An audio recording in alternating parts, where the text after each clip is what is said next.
nieko padaryti. Čia tarsi 6 pataisa. Na, tai iškaba tikrai gerai atrodytų paslėpta po mano lova.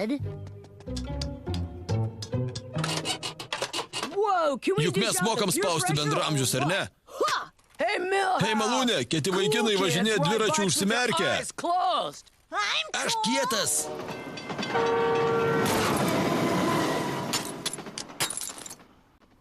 Dingstu, turiu eiti į hebrajų mokyklą.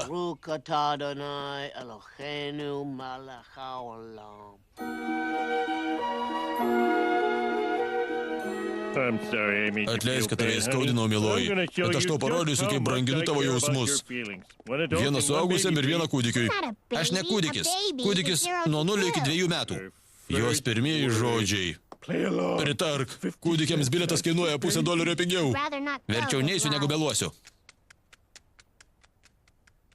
Kaip sekasi?